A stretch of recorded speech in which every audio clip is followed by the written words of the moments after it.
Well, listen to this story. Imagine walking into your local bank just to get some cash. You need some cash because, I don't know, maybe you want to, pay a babysitter, buy a car, or pay a landscaper. It's cash. You have every right to do it. It's a currency. You should be able to do this.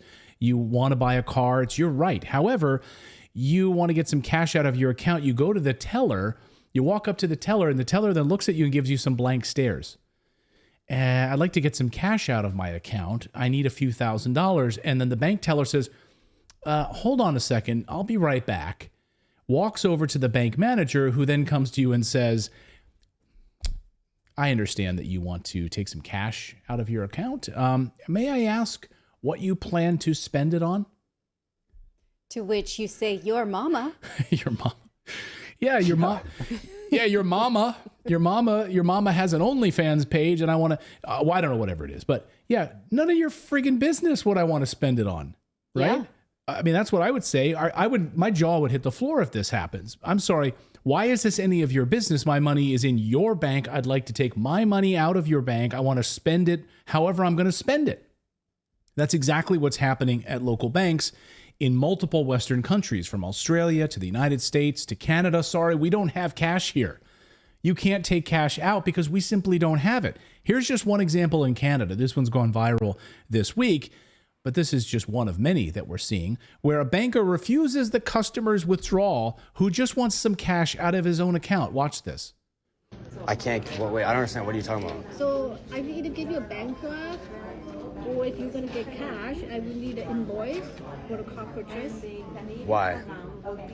No, I'd like to, the car's payments for in cash. I can't use a bank draft. Are you buying from like a private? Yeah, it's private. person? It's literally from my friend. From your friend? Yeah, but he wants it in cash. Can he give you like anything that you purchase it from him? How rude. No, you don't need that. Bro, what is it? I'm only asking for 3. What is this? It's my money. I'm allowed to withdraw from my own bank account. Yeah, so I can. You said that what's the maximum limit you can give a withdrawal to a customer? It's $3,000 on the date. You've already mentioned that multiple times. Yeah, not today. Why not today? Today I would need a bank draft, or I would get you invoice. But why you need proof of what it is? Why is that? And why is that? Why is that?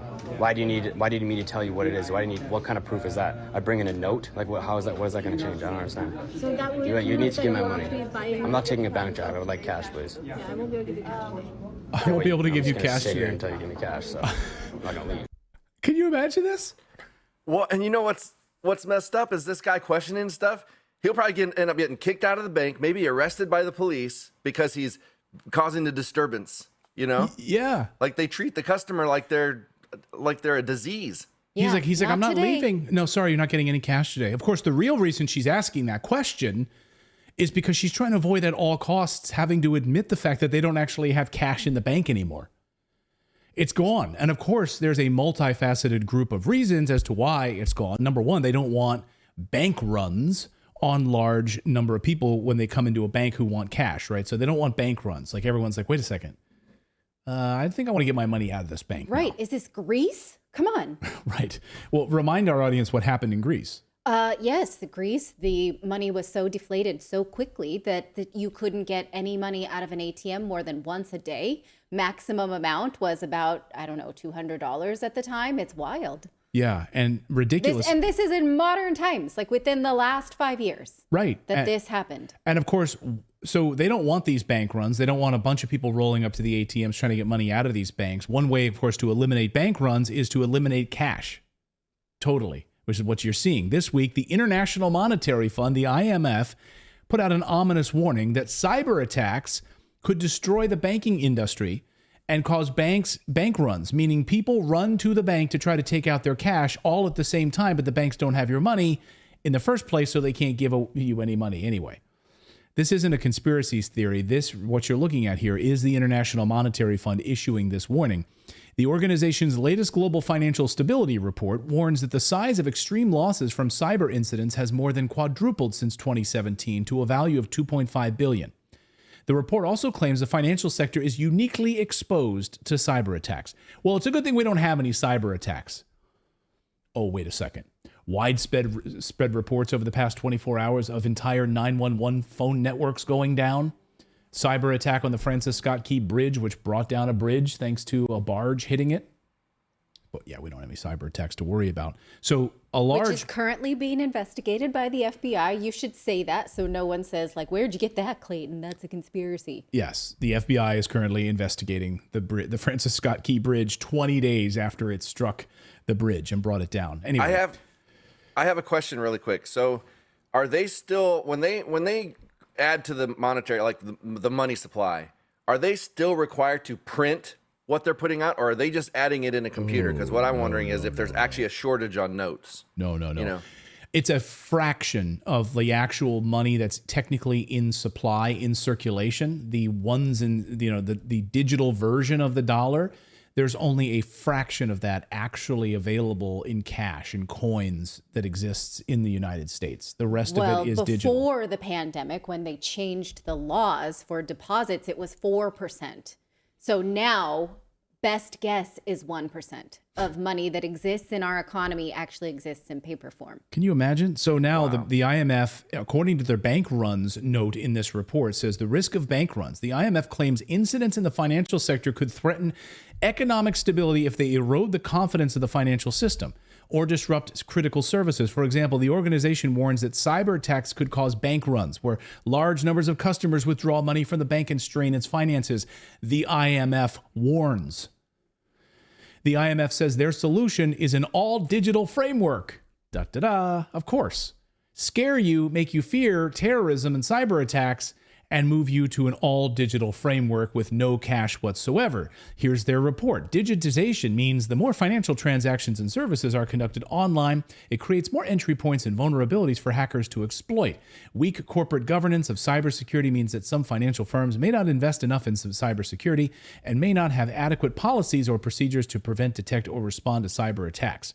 So this move towards digital infrastructure means that we also need to have the cybersecurity back-end infrastructure. That's why you're seeing the rise of CISA in the United States, the cyber insecurity division within the United States government now, which is with this new FISA law and everything else, is the infiltration of American businesses so that the government has their hands in all of this. Not just that, but on what you can say. CISA has said that they want to make it clear that they can downrank American citizens who cause panic in the banking industry. They have said that. We've showed you that. I forgot about that. You're right. Go ahead, David. And also this is so there was a legislation that was put in place by big corporations for a certain sprinkler system in hotels. So it put a bunch of small mom and pops out of business. And this is the same thing. It's like these small companies aren't going to be able to afford this high-tech cybersecurity stuff that they're putting out there. So it's another way to squash small businesses. Or small banks. Well. Yeah, right. Exactly. But what they think they can do is exactly this video we just showed you, is stop this kind of thing, plus conversations around it, because they know that bank runs are not going to spread in the mall or the town center. They're going to spread on Twitter, and then you will go to your local bank. So they think they can control it by taking control of the internet and free speech. And we knew this was going to happen. They already told us to prepare for this all digital future. We've been reporting it here on the show. In 2019, the CEO of Bank of America, not a small bank, said that it costs them billions of dollars to have to deal with cash. They hate cash. They told us as way back in late 2019. They don't want cash. They want an all digital future. Here's the CEO of Bank of America. We are the largest sort of card coming out of wallets: Google Pay, Apple Pay, Samsung Pay. That total was $4 billion last year. So 10 factor already on Zelle, and Zelle's growing at a faster rate. So it's growing at 100% a year, basically, Zelle transactions are. So you're atomizing money, you're making it more available, just like the ATM did when you could go in and get 20s instead of 100s because you didn't want to stand in line just to get 20s, and suddenly 20s became the norm going out of the machine, and $40 was a lot, and you could go back. This has all changed the way money works, but there's both attacks on both sides, and driving down the cost is a preeminent thing. And we've been driving that cost down hard. Because we want a cashless society. It costs us $5 billion for checks and cash to move around our company. You want a cashless society. We are driving towards a faster, but we have more to gain than anybody in a sense from a pure operating cost. And so we're driving it, and the cost will come down, and everything's happening, and the costs are already very low. It's very efficient, very little fraud when you actually look at the volumes going through. So we hate cash. We want a cashless society. Bank of America CEO. If you want to understand, of course, how all of this is playing out, the European Union has already done this, already made it illegal for you to use more than $1,000 in cash to pay for anything, or you'll be fined. You could go to prison for it. Here was Christine Lagarde being punked on a phone call. She didn't know that this person wasn't a legitimate caller, but got her on camera to admit what is happening now with this new cash in Europe scheme. There are many protests in Europe against the electronic euro. What is the reason? You know, it's the beauty of Europe. It has different positions. If you ask in Northern Europe, for instance, in the Netherlands, they're quite happy to see the e-euro coming. If you ask a young German man, he'll say, yeah, fine. As I said, I don't want Meta, Google, or Amazon to suddenly come up with a currency that would take over the sovereignty of Europe. I don't want a foreign currency to become the currency of trading within Europe. So we have to be ready. No, the problem is they don't want to be controlled. They don't want to. Yeah, but you know what? Now we have in Europe this threshold above 1,000 euros. You cannot pay cash. If you do, you are on the gray market. You take your risk. You get caught, you are fined, or you go in jail. But you know, the digital euro is going to have a limited amount of control. There will be control. You're right. You're completely right. We are considering whether for very small amounts, you know, anything that is around 300, 400 euros, we could have a mechanism where there is zero control. But that could be dangerous. The terrorist attacks on France back 10 years ago were entirely financed by those very small anonymous credit cards that you can recharge in total anonymity. So anything over 1,000, you're in deep trouble. You're on the gray market. Well, you're a terrorist. But we're hoping for 350. And think about what the CEO of Bank of America is really saying there. He's saying how much money it costs to move money and all that. He's talking about people. He's talking about employees. So you're talking in a cashless society, no bankers. You're probably like the loans and everything will all be like, okay, you just apply to a computer. It'll 100% all be run by computers, no people. And so then they can hide whatever they want because there goes the potential whistleblowers letting us know things that are happening in banks.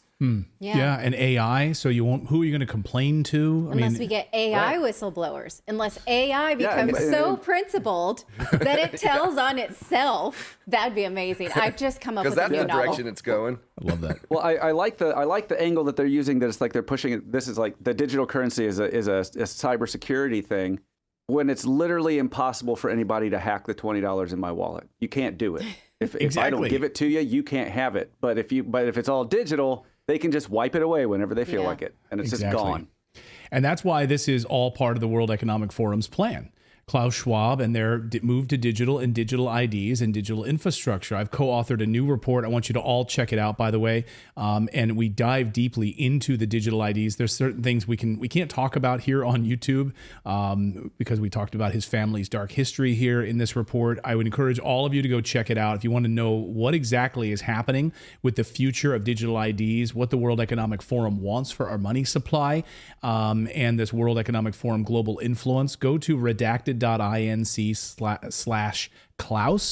We put this free report together that I've co-authored, and it's really eye-opening once you go into his family's dark history, and of course what they want to do with us digitally to move us all towards a digital wallet so they can track everything that we're doing. Again, redacted.inc/Klaus. Go grab that free report. We worked hard on it. So this is what's happening, and I'm just stunned by this IMF report like this, right in line with all of these other cyber attacks that we're seeing right now. It's interesting timing that comes out a few days ago when all of this other stuff is happening right now before an election. Yeah.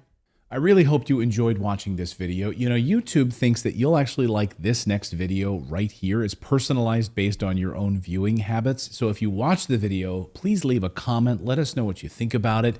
And we will see you next time, everyone.